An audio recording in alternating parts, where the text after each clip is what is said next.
This is a Film Stories original podcast. We made this. Welcome to the Starlight Ballroom. Hey!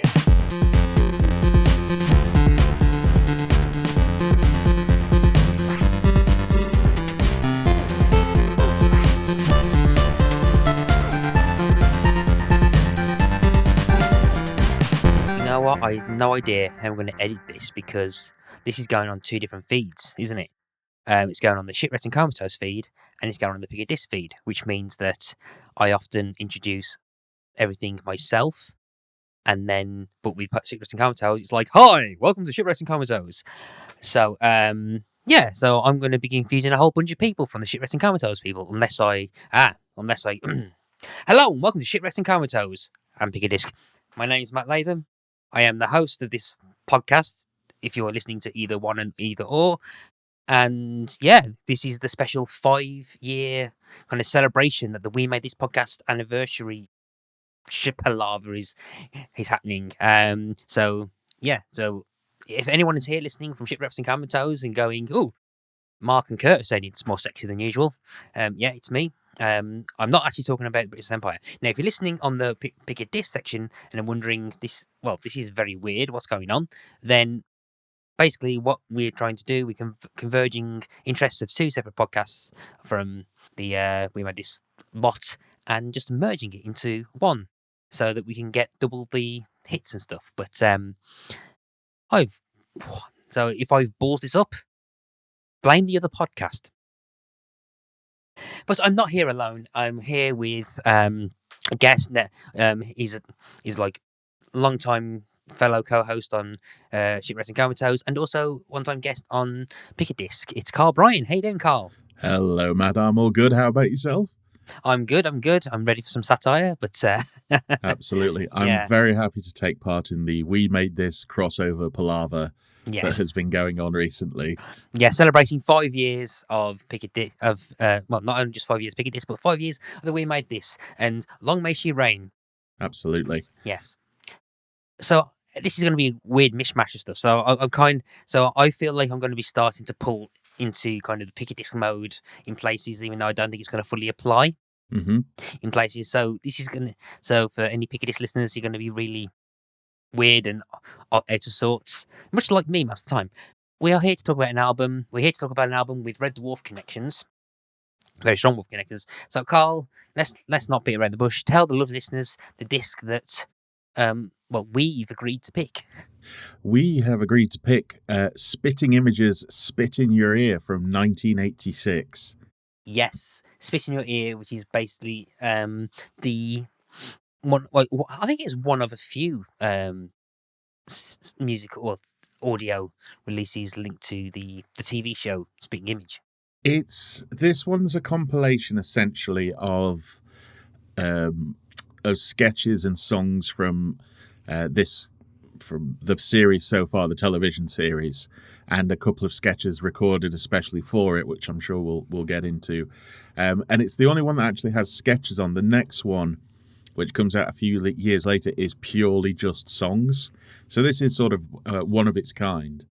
For those of you who are unaware of what we're talking about, Spitting Image is a British satirical television puppet show. It was created by Peter Fluck, Roger Law and Martin Lambinan, and it was first broadcast in 1984, and it pretty much ran non-stop until around 1996 on ITV. And it was then recently very much brought back quite a few years ago for BritBox, and I think it's subsequently been cancelled already after 2 series, I think. I believe so, although it does seem to pop up on YouTube a lot. They seem to put a lot of sketches on there, which is normally the way for a lot of sketch programs, is get that YouTube, those YouTube hits in as well. Yeah, but basically what it was is it's basically a satire kind of sketch show featuring kind of overly caricatures of puppets of kind of public figures around the UK and international figures as well. What is probably one of the biggest shows in the 80s for the UK. It was like it was reaching 15 million people at its peak.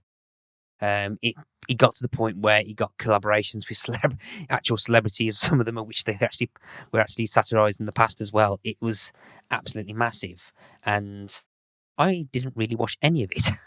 What about you, Carl? I watched bits of it, probably more in the later years, because I would have probably been about 11 or 12, and Spitting Image was the slightly naughty thing that was on later at night that, maybe your dad watched and you watched, and you didn't fully get it, but you kind of enjoyed it because there was puppets in it that you vaguely recognised. I wasn't deep into politics in 1993, but I recognised who Margaret Thatcher was. I recognised who John Major was, and every so often they did do pastiches of celebrities, which was the ones that normally resonated with me more. But it was more in later years when I like to sort of go back and watch things like, what was that like? I remember it a bit as a child and then watched back. So from there, I've sort of watched compilations, and I randomly found this album in my local record shop. And I do like comedy albums. I still think they're a very good medium. It's kind of moved over to the Netflix special these days, but a lot of independent comedians do still do them. And with sketch albums as well. So you've got the Monty Python albums. I've got somewhere the Not the 9 O'Clock News albums, which was a very similar sort of format to this.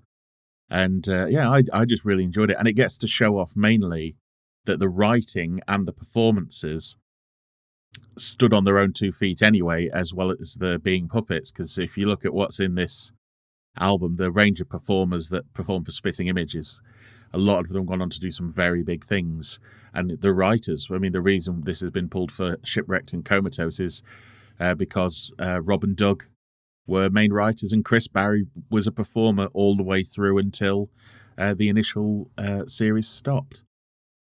Yeah, so Rob, Grant and Doug Naylor, the creators of Red Dwarf, the basically show that Shipwrecks and Comatose has been covering for years now, and is a podcast that I'm very much proud to be a part of. I'm not sure about you, Carl. Are you proud, or are you kind of regretting it? It comes and goes. No, I'm very proud to be part of Shipwrecked, definitely. Yeah, boys from the Shipwrecked.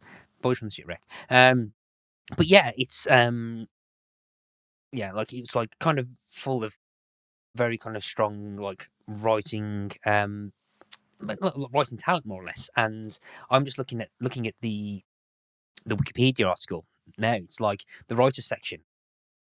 You've got Joe Brand, you've got Richard Curtis, you've got Chris Langham, Ben Elton, Rob Grant, Doug Naylor, Ian Hislop, who I didn't realise was a writer for this as well. Victor Lewis Smith, Andy Parsons. I didn't realise he was part of this as well. Steve Punt, loads, and Chris Morris as well. Just to put a few. It's one of those shows that in the 80s and 90s became a sort of breeding ground for new talent, which a lot of these ones are. Up to I can't remember if it's still on the air, but there's a show called Newsjack on Radio 4, which actually just puts out every series for new writers to come up with sketches.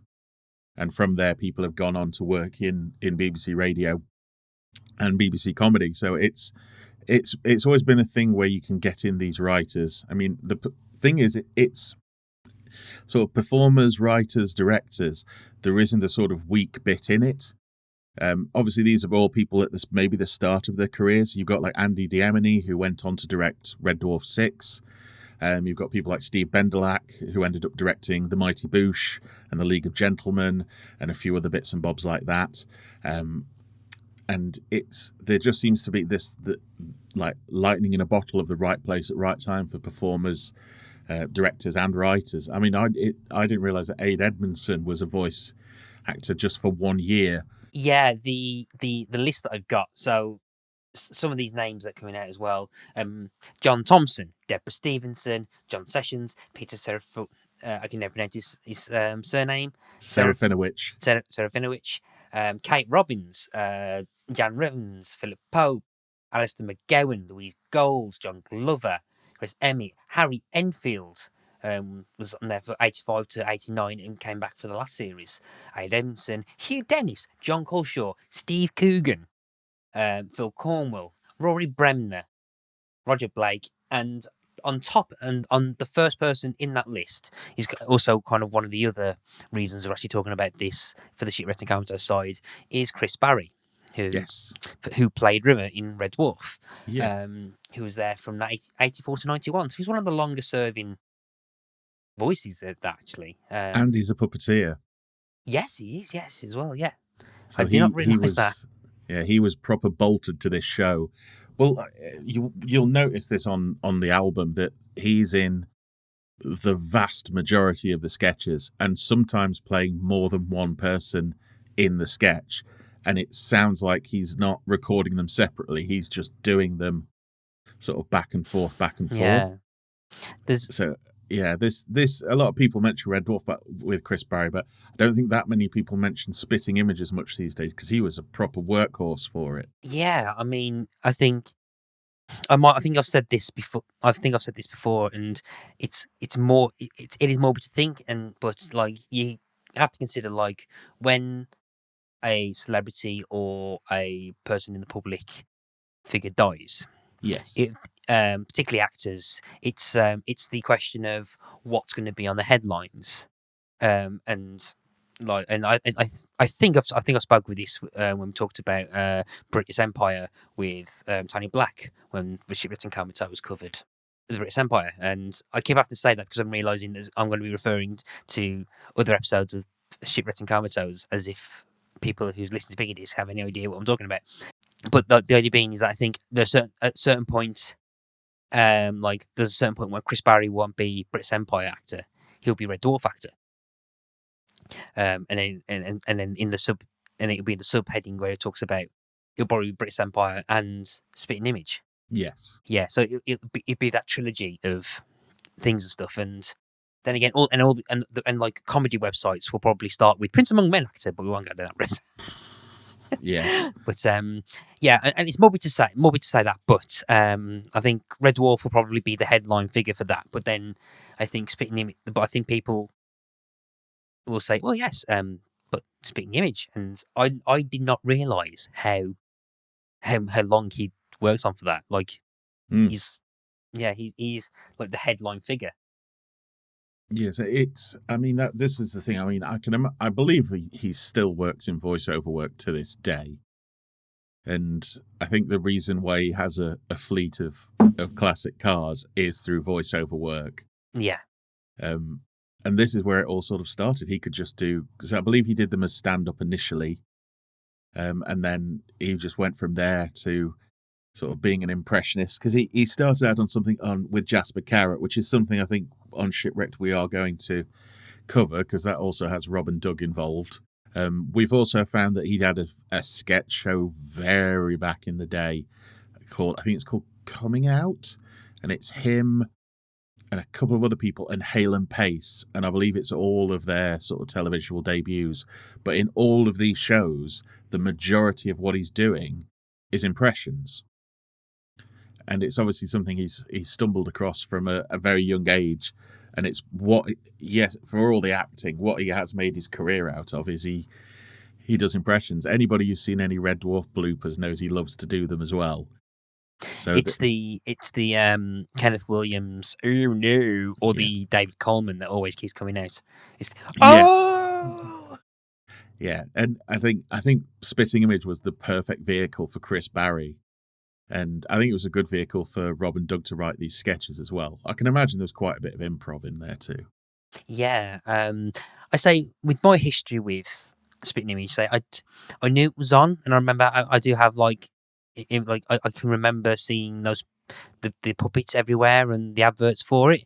I was never ever allowed to watch it, and I think I probably would have been too young to watch it even then. But I think even the last series, I think I was 95, 96, I was about 10 or 11, and I still never did. But I always have this one kind of memory that's always stuck with me.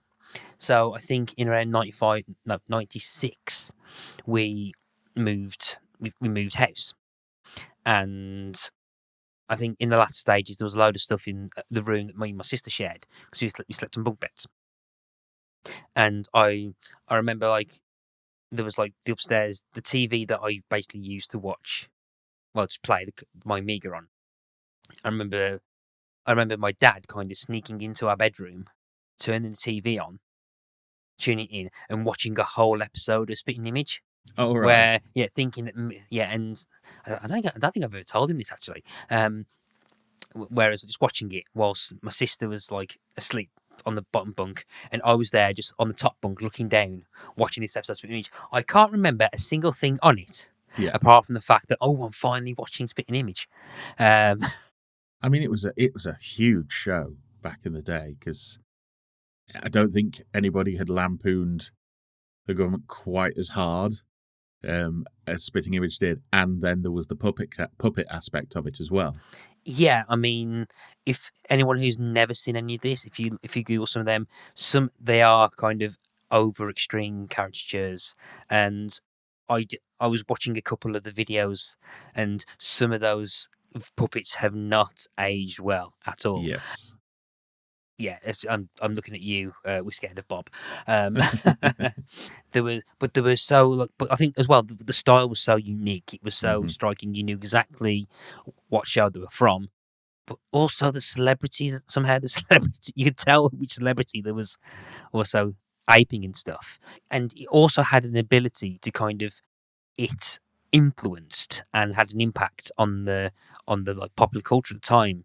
One of the biggest things, and I remember this actually, everything is I think a lot of the public opinion of the ex-Prime Minister John Major was shaped by how Spitting Image portrayed him, because he was portrayed as this absolutely, like, it was dull grey, as in like black and white, dull, boring kind of person who just like was fascinated about sort of things, particularly peas.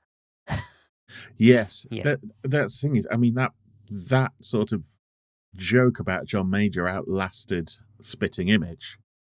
It's what I remember seeing, like newspapers, if they ever wanted to mock John Major, they put him in grey. Or I've seen cartoons like newspaper cartoons that they would do him in grey as well. It does make me wonder a little bit, thinking about it, if that's why Rob and Doug wanted Rimmer to be black and white initially. Because of that, because Rimmer's supposed to be this boring, insufferable goit. Then again, though, I think Red Dwarf was before John Major became Prime Minister. So I know he was in Parliament. I can't remember exactly. I'm too young to know, and I didn't really do any research. I don't know what his role was in the cabinet. Cause if he had any key roles as part of the front bench under Margaret Thatcher. So he must have been there in some form or another. Yeah, I can't really remember that much, but I think he's the first real prime minister I remember having anyway. I was alive during like the end of Thatcher, but I can't remember that at all. I remember the end of Thatcher, and I still can't remember why, because I must have been about 9. But I do have memories of seeing her on the telly. Yeah, but Major for me was the first Prime Minister that I was consciously aware of. That's the Prime Minister. Yeah, but so I never watched it, and part of me thinks, I think if I watched it at the time, I would have absolutely loved it, because I love political satire. I still defend Have I Got News for You. A lot of my Twitter feed, was allowed political satire. It's now diverted into TikTok, so my TikTok feed is full of people kind of taking the piss out of comedians. One of my favourite podcasts is a podcast called Non-Censored with the comedian Rosie Holt, who hosts in character, and it's basically a character who's based off either Kate Hopkins or Julia Hartley-Brewer. So that's kind of my bread and butter and stuff. So, but I think I was a lot more into a show that was seen as the spiritual successor of Spitting Image, called 2D TV. Yes, same production company, wasn't it? Yeah, I think I might still have the DVDs somewhere, actually. And I can, to this day, I can still remember and quote most of 2D TV, actually. I never really. It's quite odd, because you've got another thing that the Spitting Image puppets are famous for is that Genesis used them for the Land of Confusion video. Mm-hmm. 2D TV also got used for when George Michael did a political song called "Shoot the Dog," Yes. and so it's odd how that's all sort of come full circle almost. And I think after that they did do one in the 2000s called Newsoids. I saw that, but I don't remember it any. I watched a few bits of it before we did this recording, and it's puppets, but they CG the eyes and mouth on top of it. All right. So I can imagine actually recording it looks something that's pure nightmare fuel. But it seems to be more celebrity focused and not particularly political satire, just more, look at celebrities, aren't they silly? Yeah. Yeah, but I think its impact on British comedy was ridiculous. I mean, it's not aged very well, but I used to be a big fan of Bo Selector with Lee Francis, who had sketches of him wearing massive latex masks, doing caricatures of like comedians and stuff, and same thing as well. I think there's an argument in that he actually kind of did damage to certain people's careers. Oh yeah, because the characters like Craig David and stuff. He only came back round again about 4 years ago, and he's still not sort of like, yeah, Craig David is back, but it's like the nuclear sort of stink of Bo Selector has worn off enough where people aren't immediately screaming it at him. Yeah, even though I did buy the proper Crimbo single. And I don't think I did, but I didn't really watch Bo Selector much. I had issue with it. I had some bits of it I just didn't find funny. It's one of those weird things where everyone's like, oh, it's so funny. Great. I was 16, 17, and it kind of, the immature me kind of just like really dug it and stuff. And I mean, again, quotable Dwarf or quotable by Selector, there's a section where as Craig David, he opens up he knocks on a door, and then this person in the gimp mask opens and he goes, Craig David, 7 days, can I use your toilet? And that's, to this day, I kind of like, in my head, I'm like, can I use your toilet? In that kind of same thing. So that's my kind of quotable Bo Selector, quotable Dwarf. Yeah. I mean, this album, I realised listening to this back that there's bits I've not necessarily like quotes, but voices that I'll do from time to time, like the Oliver Reed and Peter O'Toole sketch. I know I've done the Oliver Reed voice of, oh yes, tell them you're out for a drink with Ollie Reed. I know I've done that voice for something before, and it just I really enjoy that. I do enjoy this album. There's a lot of it that even now I don't fully get. But it's that thing of like the voice carries you through sometimes. But there is stuff to be like, there's stuff that's aged like milk. Well, there's one very big thing on this album that sticks out. We'll get to that. Yeah. So I think we'll get to this. We'll get to this. So I think there's about 5 songs overall in the mix of this. I think, but I think a lot of the kind of sketch stuff. Admittedly, I've only listened to it once, and I kind of forgotten most of it. But a lot of the one thing I did point out is that it's actually quite biting. I mean, it's really quite biting. I think there's even cases where, like, I think they refer to these kind of quite strong, not strong language, but kind of like strong, as in kind of like direct language towards politicians, like officially. I think at one point I can't remember who was supposed to be the impression of, but someone referring to the prime minister as a cow, which I'm like, yes, yeah, that I believe that's supposed to be Leon Britton. Which in the show he's constantly panicking about a crisis. I believe it's Leon Britton, but yeah, the character in it is apparently always panicking, and in this it's the one where he just snaps, and he panics because in the series the thing I do remember is everybody's afraid of Thatcher. Yeah, she's this sort of tyrannical dictator, and yes, to hear her go, it's that thing of like, oh, oh crap, I said shit, oh shit, I said crap, and it's that thing of he just keeps insulting her, but he can't help himself because everything's gone to hell so badly that he can't keep it in anymore. Yeah, I think there's.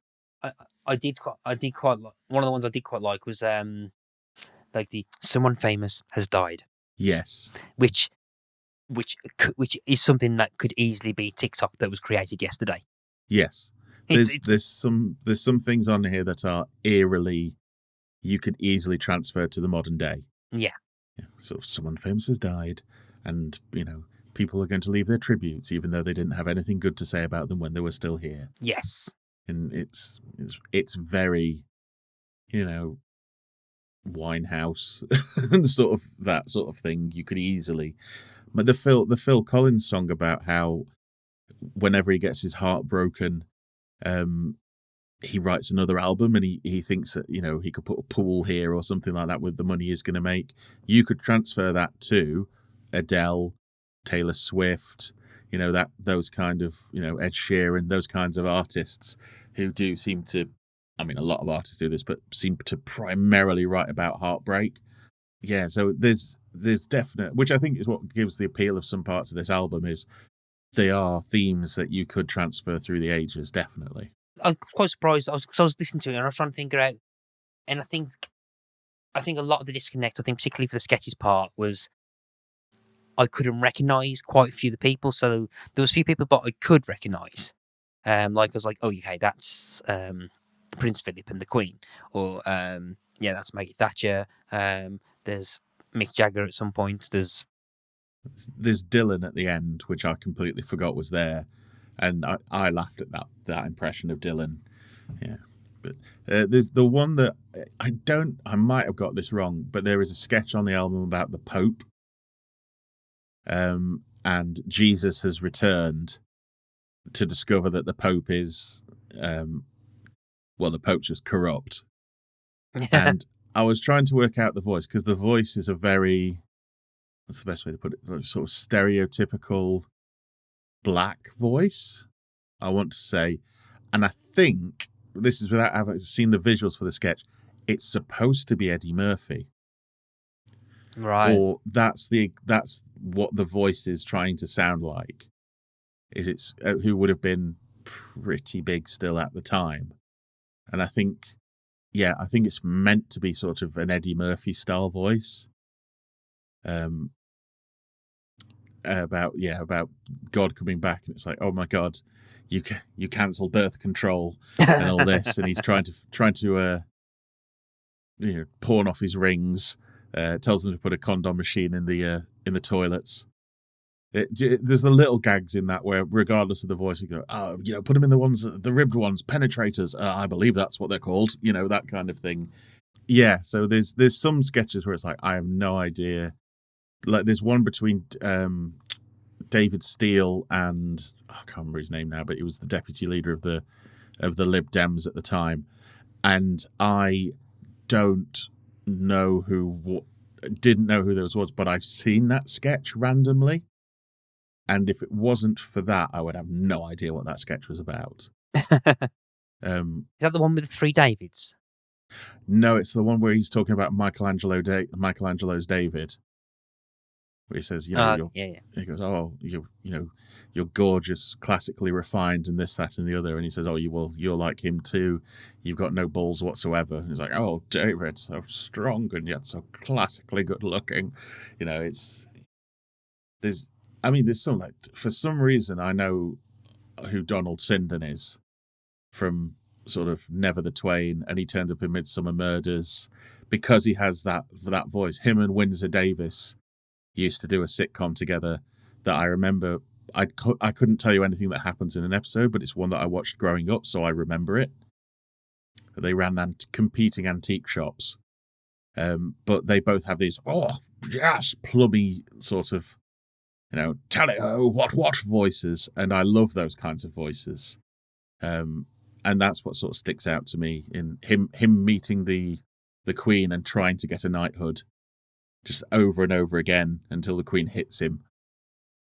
And that was more of a showcase for the voice, I think, than a showcase for the puppets. Yeah, and I think before we move on to the main event, which is the actual the song, like some of the songs that are on this album, I do want to point out that I did quite like the Ronnie Hazelhurst kind of like South Bank Show sketch. Yes. Because for those who don't know, Ronnie Hazelhurst, composer, songwriter, who is responsible for pretty much all of the best sitcom themes from like the 60s to the 80s.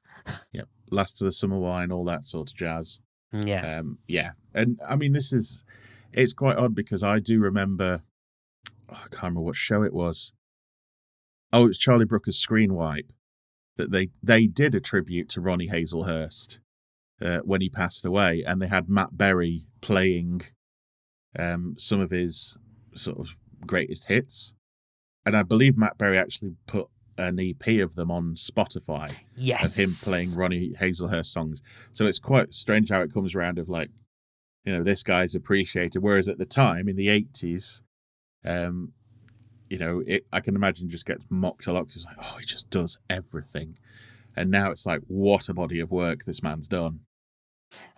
And I got like, because like, oh yes, it's when he's talking about making theme tunes, I was, it's a lot like making love. It's 1.5 minutes long. I think that got the biggest laugh out of me. I think. Yeah. It's when he says as well. It's like, oh, this is my most experimental work. It's 1:45. Yeah. Yeah.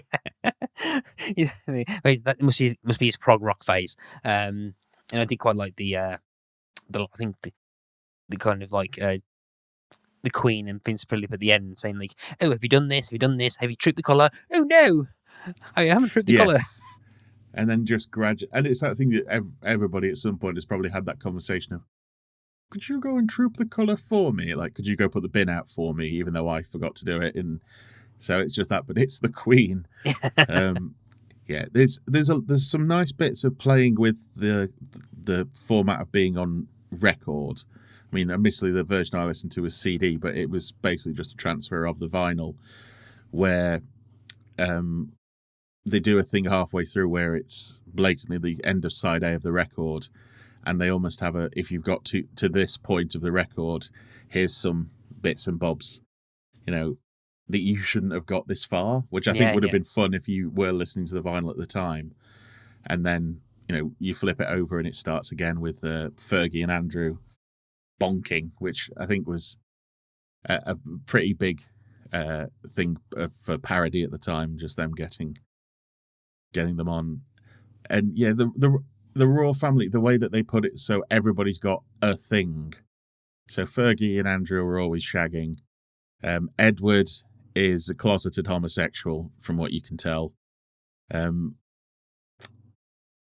His name's gone out of my head. Not yet. Charles is obsessed with being king. Prince Philip is super Greek in a very stereotypical way, and the Queen is the Queen.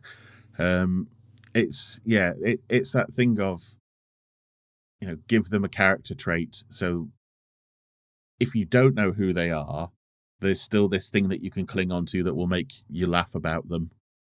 I find that quite funny because Charles in 2D TV, his primarily thing is like, "Ooh, I'm wishing for the old bat to go. I want to be king." Yes.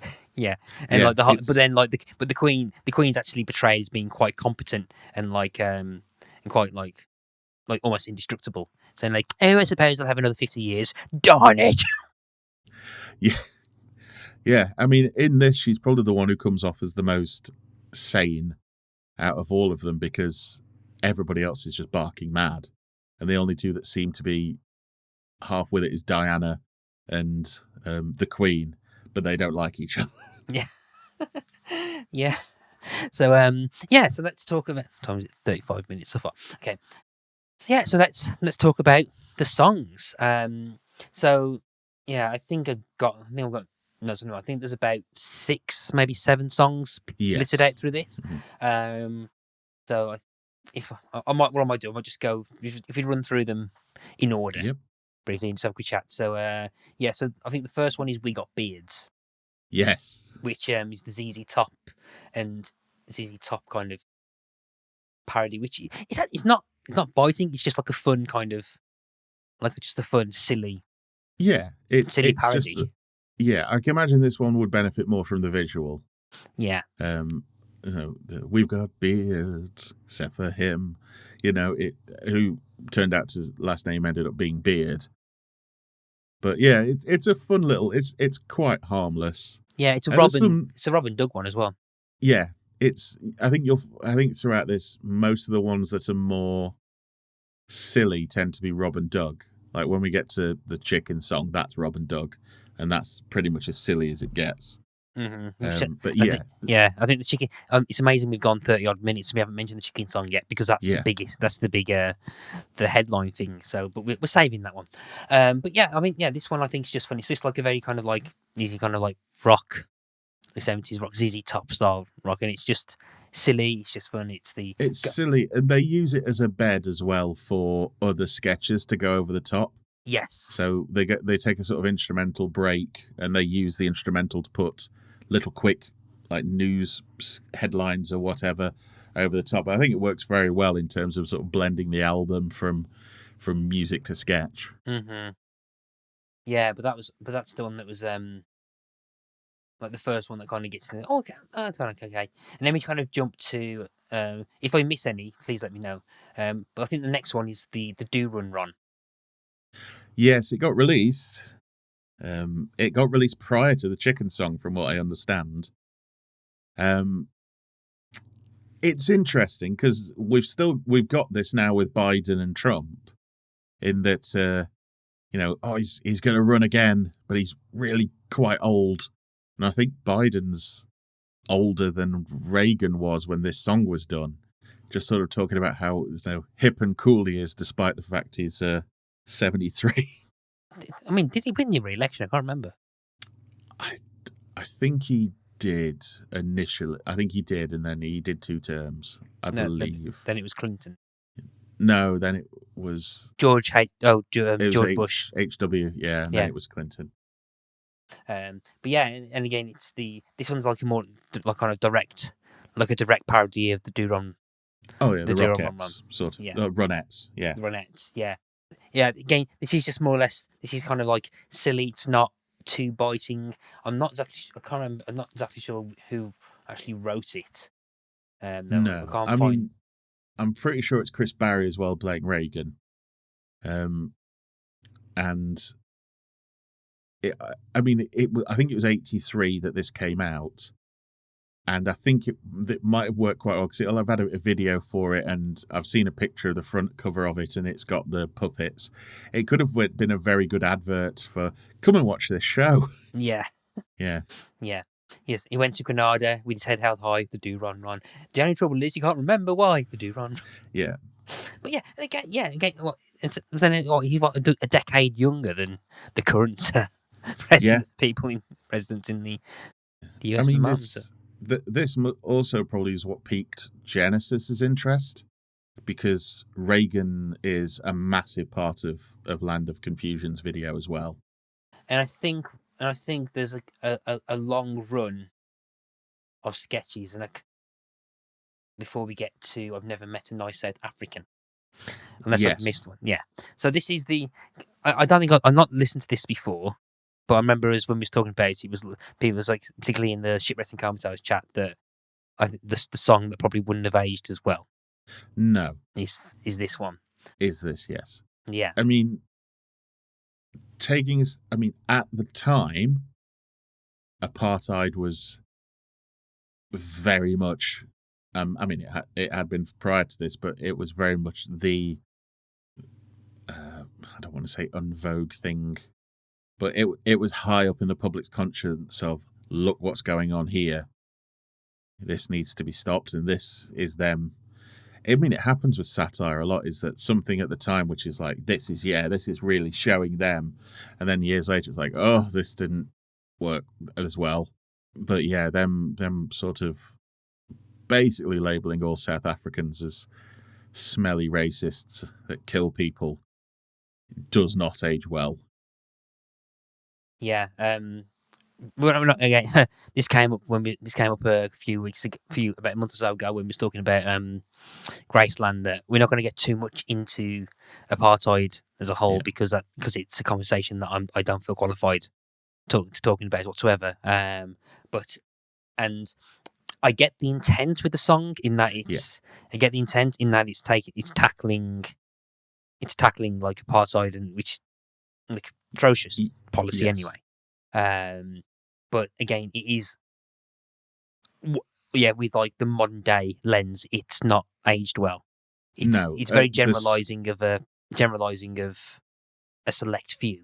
Yes. Yeah. The sketches, because while looking, I was like, is there a video for this? And there is a video for this because it was the B-side to the Chicken song, which is very much a yin and yang situation. But somebody put up some of the sketches that were surrounding the song, and some of the puppets of black characters are it's very much the sort of Robinson Jam Man almost, kind of the sort of big lips and all that, and you're like, ooh, if this is what you were going for, like, let's strike down racism, you've really not done a good job. It's not. On the other hand of it, it's unrepresenting black people at all. Exactly. Yeah. It's not the best thing. The only annoying thing is it's the song that I've not been able to get in my head. I've not been able to get the flipping chorus out, and that's annoying me. I mean, they do it with other characters. Like if you ever saw their Frank Bruno character, he again, big lips and this sort of stereotypical. I went to see, because I don't know if you know this, there's a comics museum in London. Oh, no. It's really cool, the comics museum. They've got a load of stuff. They will try and rugby tackle you on the way out the door if you don't buy something. But they had an exhibition on of the puppets, and they had puppets, they had original sketches, they had all sorts. It was a full spitting image exhibition, and I was like, I'm going to go. I have nothing to do for a week or so. I'm going to go down and see that and visit people and what have you. And I went, and they'd put some of them on mannequins. So they'd put Thatcher on a mannequin, and it was terrifying because you thought it was going to move. But they had Frank Bruno's head. And the best way to describe how he looked, say it had the big lips, but it had like a almost pointed head. It looked like an Easter Island statue. Okay. And that is like, bloody hell did they manage to get away with this on television. And you definitely would not be able to get away with this today. And it does make me wonder sometimes when you've got this side of, do the voice actors know what the thing is that they're actually adding their voice to? Yeah. Because I'm sure somebody at some point went, oof, hang on. But looking at the cast does appear to be predominantly white. I think everybody on that show was predominantly white. So it's... it was the mid-'80s, so at the time it's like, well, it was the '80s, Carl. It was the '80s. If for those who don't know, on Shipwrecked and Comatose, I do have a bad habit of not in terms of anything regarding race, but things not aging particularly well, of saying to Mark Adams, "It was the '90s, Mark." But yes, this was definitely a step too far. Yeah. I think the verses are, I think, is pretty much a parody of, I think, Call for Cats, because it's that same that kind of I mean, there's, in terms of actual, like you've said, in terms of a tune, it's really catchy. Yeah. But you don't want to sing the lyrics out loud in public.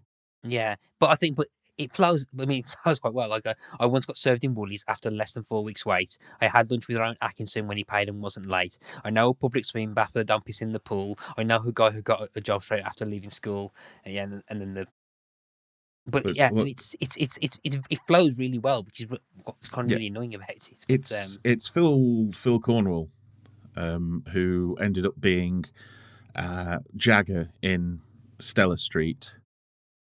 And he was the basically, if there was ever a puppet on children's television during your childhood, be it the two wolves or the two leprechauns, or I can't remember. I think he was Gilbert from sort of Get Fresh and that kind of thing. They're all Phil Cornwell.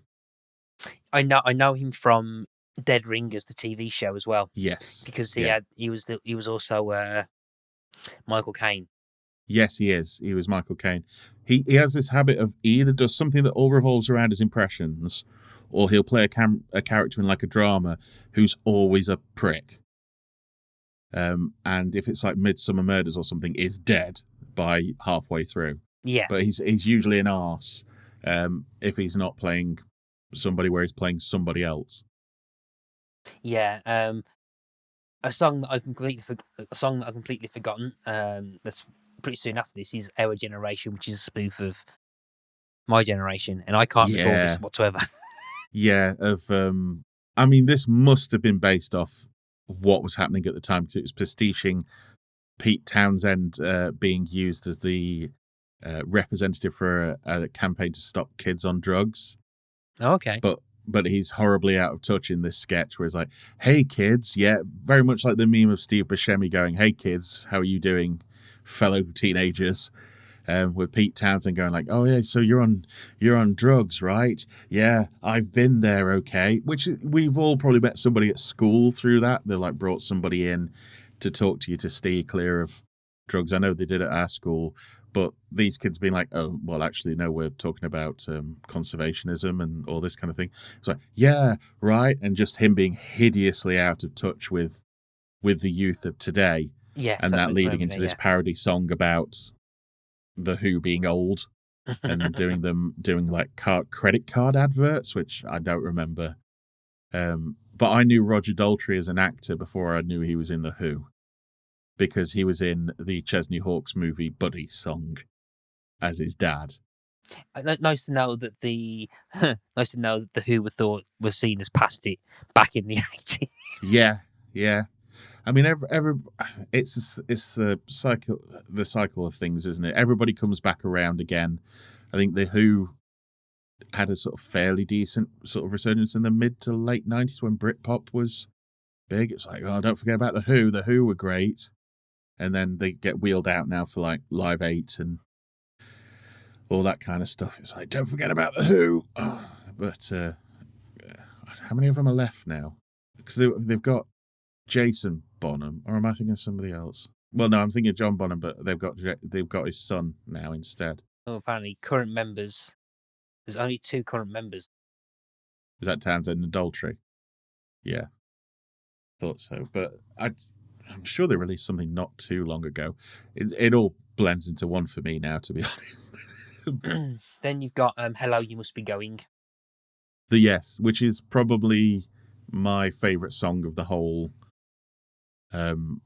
album, which is the Phil Collins My Wife's Left Me, this is going to make a great album sort of, as you stuck my house keys up my nose, I thought, here comes another single. Like the voice is good. The fact that after this, Genesis went, these guys, for what is probably the biggest music video they ever did, which in a way is a very funny way of getting back at them. It's like, you're going to make us a ton of money after taking the mickey out of Phil. But he was like that, didn't he? Because he ditched one wife via fax, didn't he? He was renowned for being a bit of a strange sort with the ladies. But I really enjoyed this one. There were a few references in there that I didn't probably get. The fact that he says, oh, because I look like Bob Hoskins. I was like, he does look a bit like Bob Hoskins. But when they said Eddie Sharp, I think I looked him up and I think he was a darts player at the time. So that one went over my head. But there was enough there for me to go, this is probably my favourite song on the album. I think what I think is quite funny as well is that it says the Spitting Image wiki was saying there's a nice little backstory, because apparently Phil Collins, when he first saw it, was absolutely disgusted and planned to sue Spitting Image. Then I think he watched it a few more times and then felt bad, and then he said he was calling the lawsuit off. That's like almost like Patrick Stewart about to sue Red Dwarf. Yeah, it's that thing, is it, of people tell you, just sort of like, bloody hell, this is really ripping into you, and it's like, right, I'll sue him. It's like, do you want to watch it first? No, not if it's as bad as you say it is. And yeah, so there's a few things like that through time of like, what's it? Weird Al gets it all the time. If I can't remember who it was now, Coolio would not let him use, because he's got this thing of he won't do it unless they say yes, it's fine. Yeah. And Coolio for ages said no, you can't. No, I thought he did, but then he hated it. I think afterwards. I think it's the other way around. He heard about it, hated it, then chilled out, and then said, yeah, it's fine. Apparently Eminem was really tricky as well to do. Yeah, he had James Blunt, which is weird because James Blunt's renowned for not giving a toss. Yeah, the Eminem thing. I think he did, because it was remote control from the Poodle Hat album. Because it was remote control, which is basically lose yourself, and it opens up the album. It's really good parody about I think like TV. It's a good time capsule of TV in the early noughties. Like I think he does I can't watch this, which is a parody of You Can't Touch This by MC Hammer, which is like full of 80s stuff. It's great kind of time capsule type stuff. And he wanted the video. He wanted that song to be the lead single, and wanted to do video, and that's what Eminem. And that's when Eminem said no. I remember sort of like my favorite one I heard was he went to Kurt Cobain and went, "Can I do this?" He was like, "Hell yeah!" He was like, "Weird Al's parodying me. I have made it." Yeah, and it's sort of, so yeah. It's, I mean, now he's not retired, is he? He's just said he's just going to do mostly singles from now, rather than, because he finally did his 20-year contract that he signed, and he won a Grammy on the way out. Yeah, that's like nearly 10 years ago. His last album, though. Yeah, because I remember seeing him on that tour, the Mandatory Fun tour in 2015, and it was good, but it was good, but it's also kind of one of my, if people say, is there a gig that you disliked or was let down by, it's also the same as that, because I think he was the only act. So there was no support, but it was like you'd have like a VT of clips from about his career or things that he's done. Or at one point there was a montage of like all these TV shows where where they insulted Weird Al, or they made him the butt of a joke, or they're saying like, "Oh, that's as weird as Weird Al Yankovic," kind of stuff. But then he'd come out in like costumes and he'll do some of the hits and stuff. But it was very much a rehearsed show. It didn't feel like. It didn't feel like he'd go from the book or anything like that. Yeah, it was like on rails, and there was. Yeah. But there was one part where like he had his band came out, and they just kind of sat in the middle with acoustic instruments, and they did like a 10-minute melody of songs they couldn't really fit on the set list. So like so he did the melody stuff, and that was a really good bit. I really enjoyed that, and I think he actually did a tour, and I don't think he came to the UK. I think it was just the US, where he did a whole tour where the whole show was like that.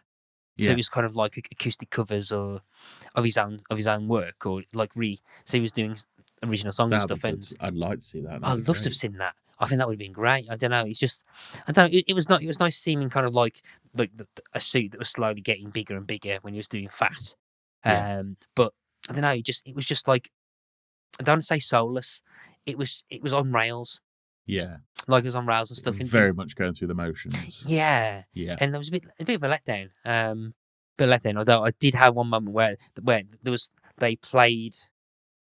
they pretty much played the majority of the Epic Rap Battle of History that he guest starred in, because he played Isaac Newton, and I am a massive fan of Epic Rap Battles, and at some point I am still trying to figure out my justification to do the Epic Rap Battles of History as a map pick on Picky Disc.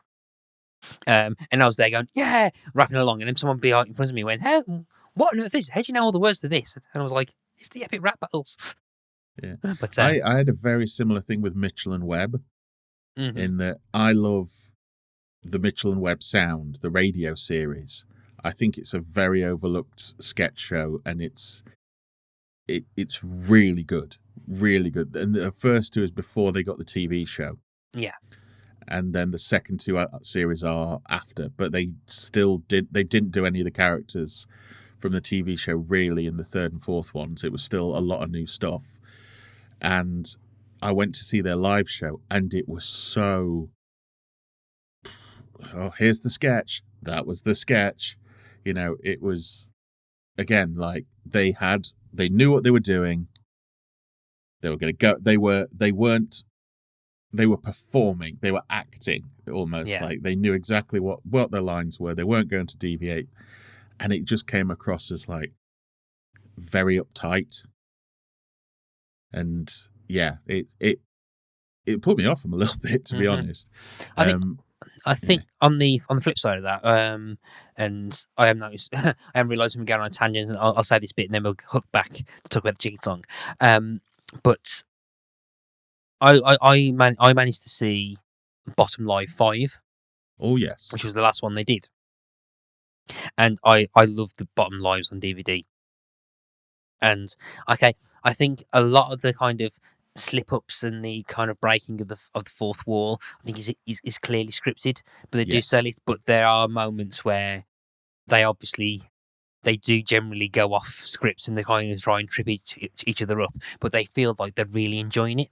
Yeah, and they seem to like and if one of them slips up, the other one will not let them forget it. And it feels like they're enjoying themselves, and you can see instead of Rick and Eddie, it's Rick Mail and Aid Edmondson. And they kind of just like, and it's just a lot of fun seeing them kind of just interacting, obviously enjoying themselves. And I think a bit of that was missing from some of the stuff, and I feel that might be what was missing with Mitchell and Webb, in that they didn't have that kind of energy where, like, I think probably sketches probably don't translate well on stage as perhaps an actual I think you narrative. I think there's a reason why a lot of sort of sketch performers don't do, or they'll do a certain type of show rather than out and out, here is a sketch, that was a sketch. Like, especially if it's being like, this is still off attention. We're going to see Richard Herring, and he was doing As It Occurs to Me, and I was a fan of the previous series to that, which was That Was Then, This Is Now, which was on Radio 4, and it was the same cast but on the podcast, so they could do whatever they liked, and they had written it specifically for radio or podcast, but it was still fun to watch. It's same as like the Now Show, that's been on for like 20 odd years with Hugh Dennis and Steve Punt, who write for Spitting Image, and that's been on for many, many years. And it's because it is written sketches for the radio. You can go watch it, but it's that radio production. And I think that sometimes gets lost when TV comedians go out and do sketches. Okay. So we've got We're Scared of Bob. No, let me do that. So then I think the next big one is, well, the biggie, which I can't remember this came out. Well, I was about one. I think I wasn't even one at the time. But this is the chicken song. Yeah, which is the I most didn't memorable. know about this. Yeah, I didn't know about this until I think Red Dwarf mentioned it in one of the behind the scenes ones, that Rob and Doug wrote the chicken song. I was like, what the bloody hell's the chicken song? And for me, because I think am I older than yourself? I believe I am. I am 85. I was born. Yeah, I am. I'm a couple of years older than you. But probably around about the same time. This was when Jive Bunny was coming through. Black Lace. Black Lace. I never knew who did the song, but the one that is the I Am the Music Man, I Come From Far Away. I thought that was Black Lace as well. It quite possibly is, with the Now Do a Superman and all this stuff. I believe it is Black Lace, but I never knew for a very long time. It's Black Lace. It is. That makes all the more sense for the chicken song when they point out these two are coming back again with a song that's going to drive you insane. But so when I heard this, I was like, oh, they did one of those, did they? And then it's only when I listened to the lyrics, I was like, oh, the lyrics are absolutely rubbish. Just terrible, like utter nonsensical. But this kind of did blend in to all that for me, because I listened to those so much, like every school disco or every family do, or every birthday, and I hate dancing. And I think that's where this came from. But in the same way that you've been humming I've Never Met a Nice South African, I do find myself like going,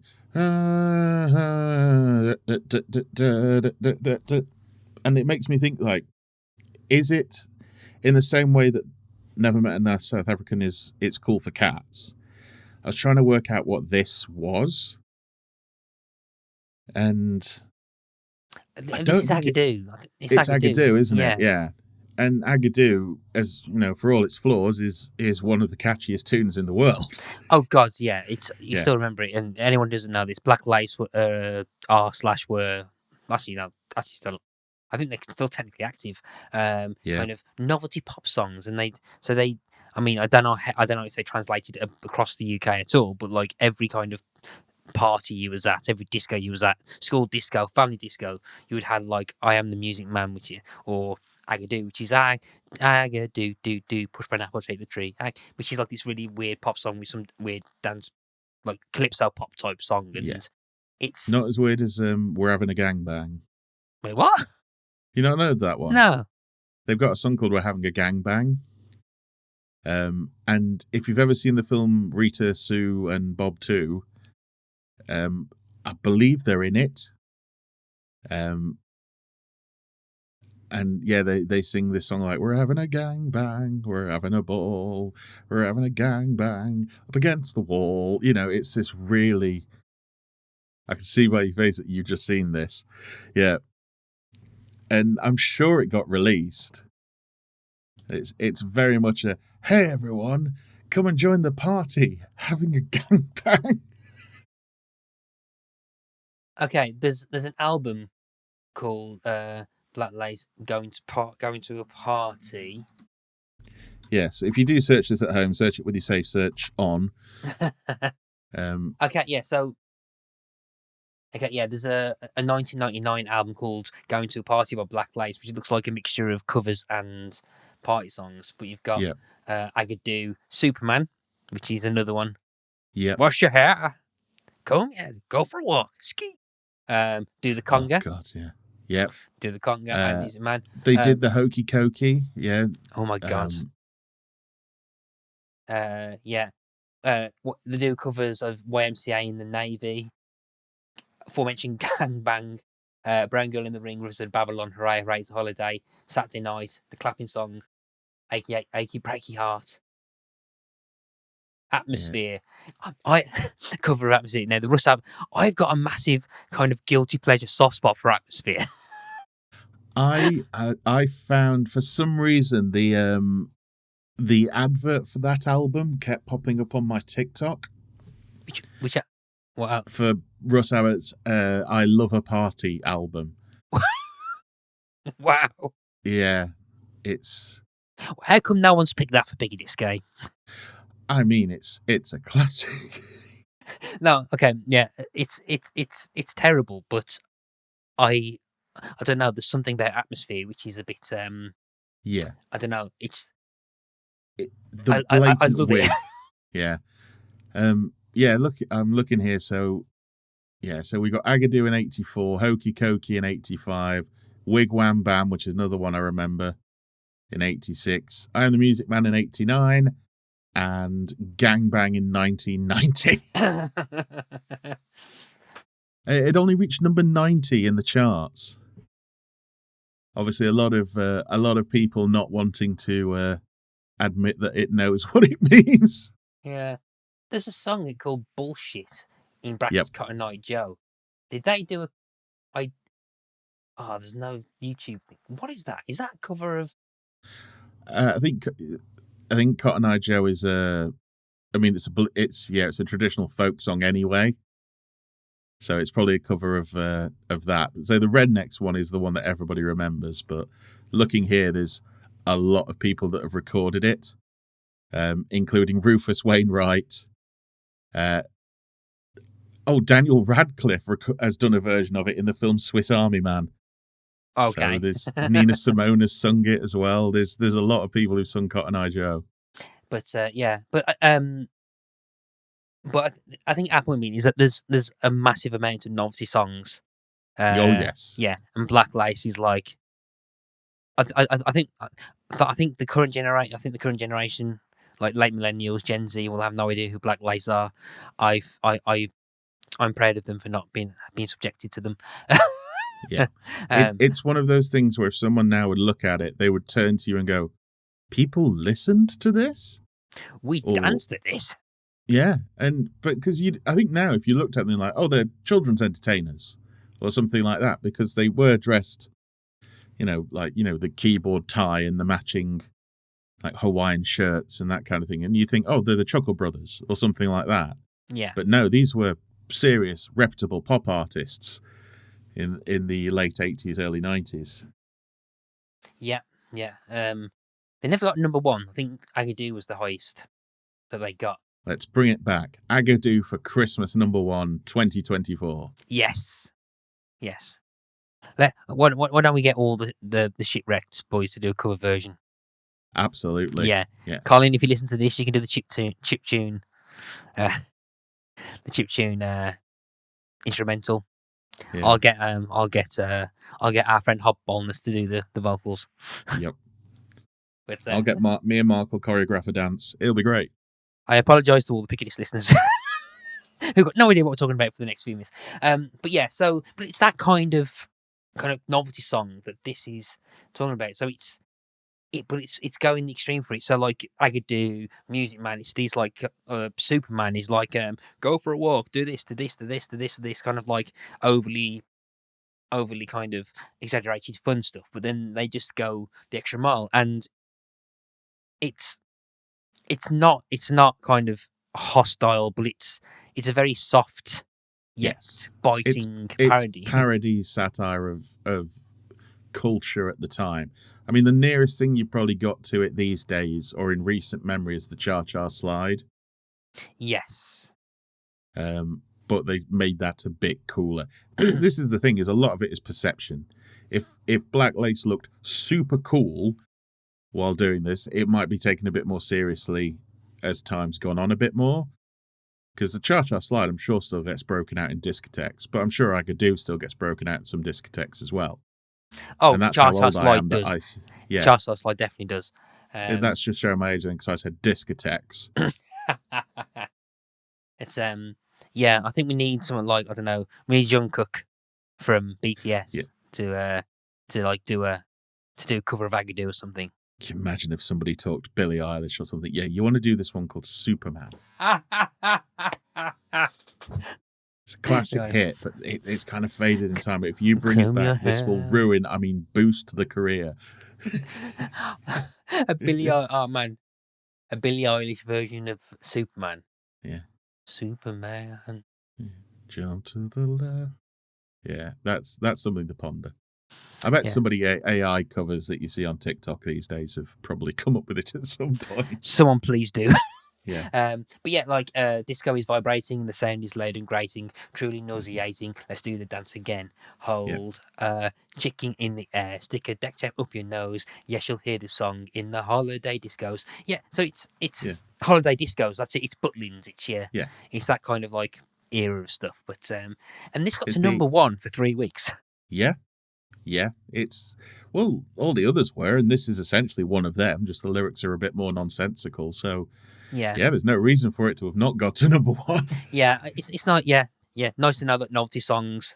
I think what's the last great novelty song that got to number 1? That wasn't Lad Baby. I was going to say I could tell you novelty songs that got to number 1, but last good novelty song that got to number 1. Well, definitely not Lad Baby. No, I can't stand them. I can't. I mean, there's the Bob the Builder theme tune, but did that get to number 1? I believe so. Yeah, I wouldn't say that was. I'd say it is a novelty, but the last sort of the last great sort of pastiche song. I don't think there's been one. I think the charts have been relatively humorless. The last few years of actual sort of pastiche or parody or anything like that, definitely. And again, we're not going to count. You're not going to count Lad Baby. So and I think we then after that, I think we've got 2 songs left. We've got Black Moustache by Prince, which again I can't remember, which is very. I thought it was the weakest one. I think it's. Yeah, it was. I can't remember what song it was trying to parody. I can't remember if it was. It's Purple Rain. It was badly trying to do Purple Rain about Prince not being able to grow a full moustache, and it's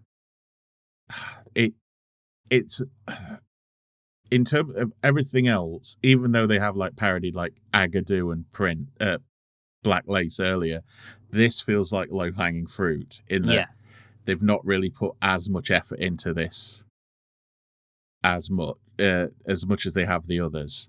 And again, I think because it does get used as a bit of a music bed for other things. And I think the 2 of the weaker ones is this and We've Got Beards. And I think it's just used to transition between two different things.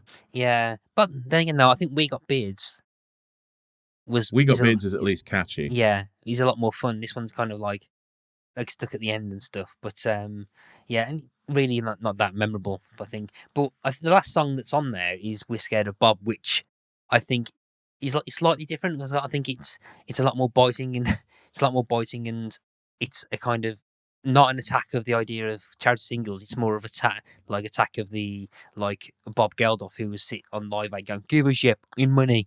Yeah, and it's, well, that's the thing though, isn't it? That he never actually said that. Yeah.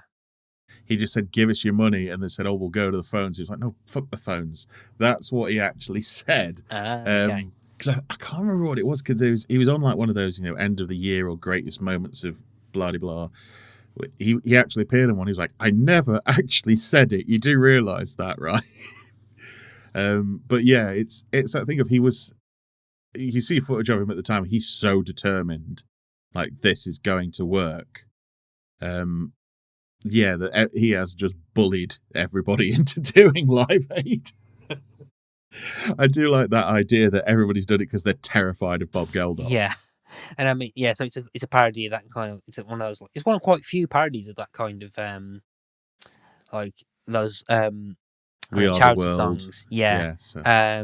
And for the most part, I think it's pretty funny. I mean, there's a whole section where suddenly there's a whole section where like these 2 puppets show up, and I had no idea who they were supposed to be. And then when you listen to the song, it says, "Oh, we're here just because Bob Geldof dialed the wrong number, and we were too scared to tell him it was the wrong number, so we're here singing this song," which I think is actually a pretty funny joke. But then you got like people like, then you got like Cyndi Lauper and David Bowie and Tina Turner and some of the voices are spot on. Yeah, I think they're really good. Then you have kind of Bob Marley.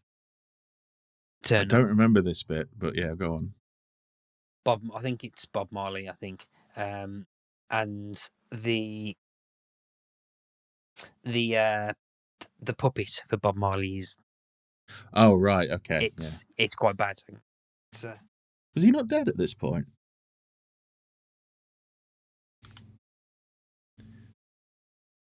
I think it's Bob Marley. Just double check. Let's have a look.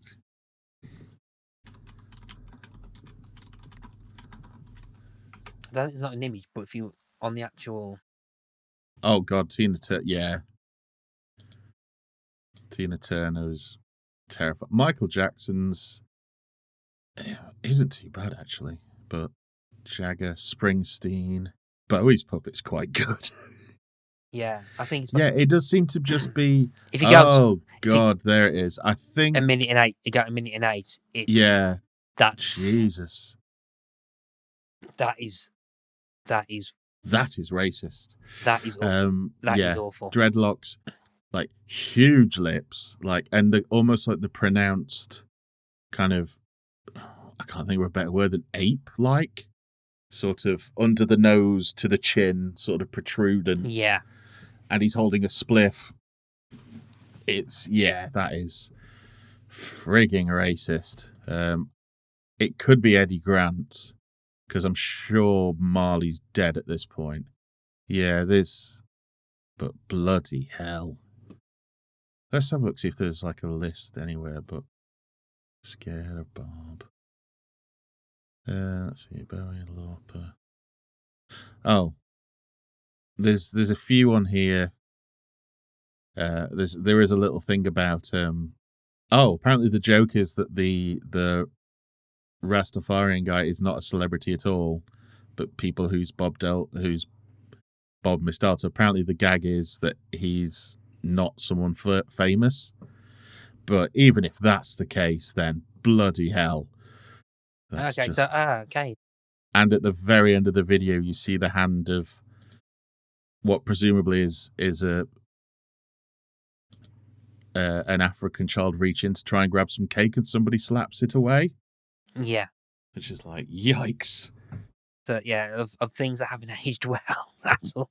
I don't. Yeah. It wasn't aged well. Yeah, I saw that and I was like, okay, so he's probably not a celebrity, but even though if that's just meant to be a member of the public, then that is still incredibly bad. yeah. But again, I think it's.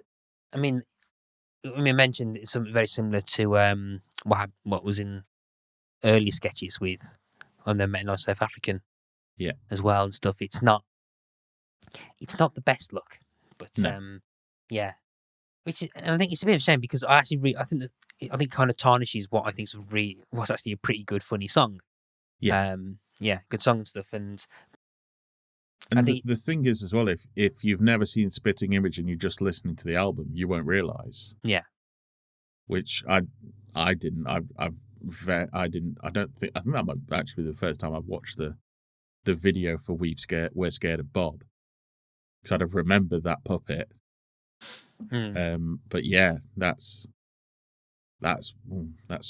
odd and off. Yeah, exactly. But yeah, I think. I mean, it's led to. I think that's led to kind of other kind of. I think like parody and stuff. Like I think there's Bad Cover Version by Pulp, which which the video for that's amazing. And I don't know if you ever watched Glow on Netflix. No, glamorous. I haven't. They randomly I've watched the actual Glow, but I've not watched the TV series Glow.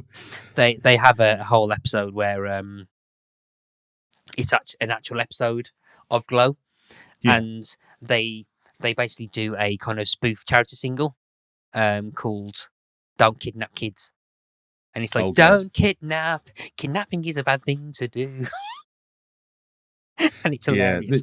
Wrestling used to be notorious for that. I'll send you one. They did one called the Wrestle Rock Rumble. Wow. Which it's all like, I think it's like Scott Hall and Mr. Perfect back when they were younger, and what he had the Magnum PI mustache. And it's all like, I'm Kurt Hennig and I'm Big Scott Hall. We're going to destroy them all. You know, it's really bad, like football teams would do at the time. Sort of raps, and it's really bad, but legendary in terms of. There is one which fits more with the Glow. Is for a very brief period of time there was an all-female promotion called Wrestlicious, and they did a sort of a theme tune rap thing, but it was in the review video that I've watched for it.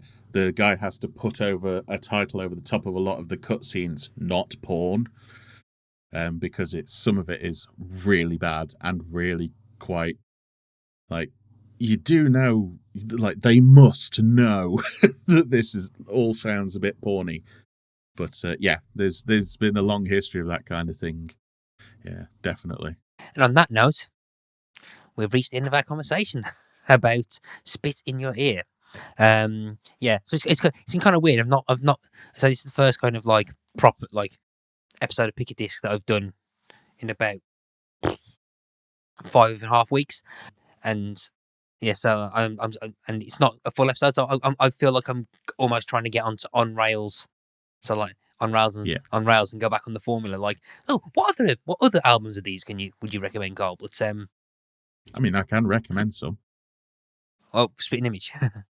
No, comedy album. Definitely. I highly recommend Hedgehog Sandwich by Not the 9 O'Clock News. That is a really good fun album. It's got all the ones that you remember, you know, sort of I Like Trucking, you know, I Like Bouncing, nice video, shame about the song, all of that. Also, if you ever get your hands on it, I know the BBC did put this out, you can get a bit of Fry and Laurie. the audio of that, and it holds up fine. I actually heard that before I watched the series, because I used to buy them on tape a lot when I was a kid. Same like I saw 3 series of Blackadder, listened to 3 series of Blackadder before I ever watched them. Okay. Which was cool. And also, if you do get your hands on it, do have a look for that Mitchell and Webb sound, the first few series. They're excellent. And I do love radio comedy, but there's a lot. So also there's one which is not as well known called 2000 Years of Radio by Marcus Brigstock and Danny Robbins and Dan Tetzel. And they've done quite a few. And the Museum of Everything, which is what you think it is. It's the museum of everything. And you visit it every episode and you go through some of the various exhibitions. Okay. I have to keep an eye on them.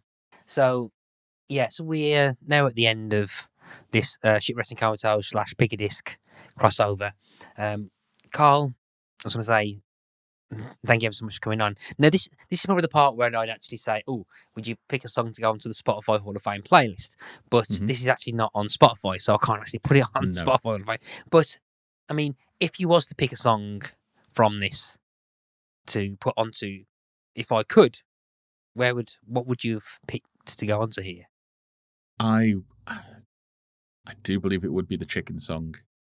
Because as much as I do think there's other ones that are funnier on there, if in terms of a song to sit down and listen to, Chicken Song, definitely. Okay, and the Chicken Song doesn't be the next one on that, which is a bit of a shame, actually. There's probably cover versions of it, but I don't know if I'll put cover version on, because it's not the original. So, there we go. Carl, if people want to find you, where can they find you online? They can find me at Linktree or all my links, and it's / Mr. Carl. Yeah, and or I am Mr. Carl. Sorry. Yeah,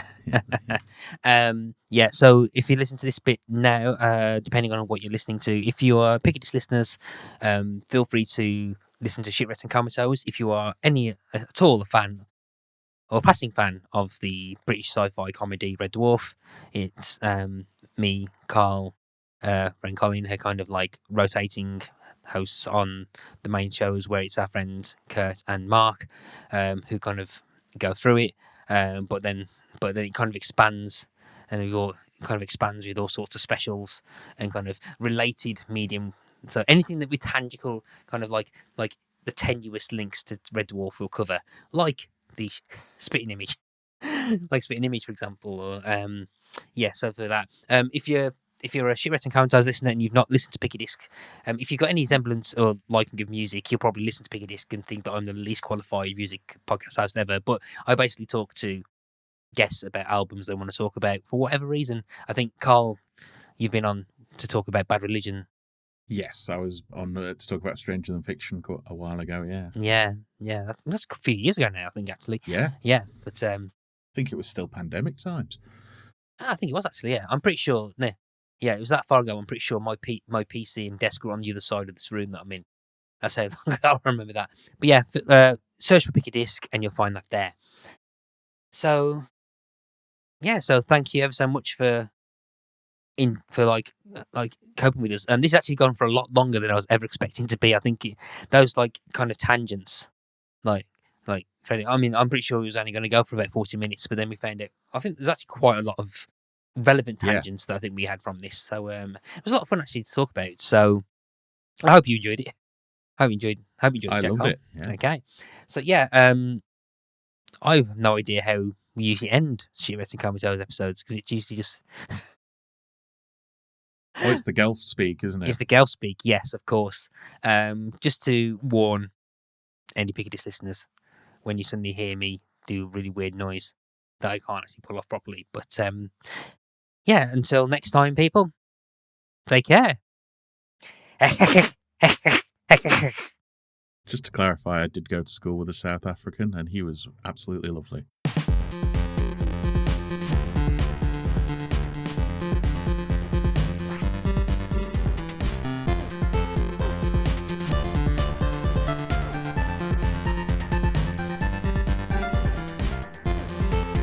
Shipwrecked and Comatose, a Red Dwarf podcast, was created and produced by Mark Adams and Kurt North. You can find us on Twitter at Red Dwarf Pod, and we are part of the We Made This Podcast network, which can be found online at wemadethispod.com or on Twitter at We Made This Pod.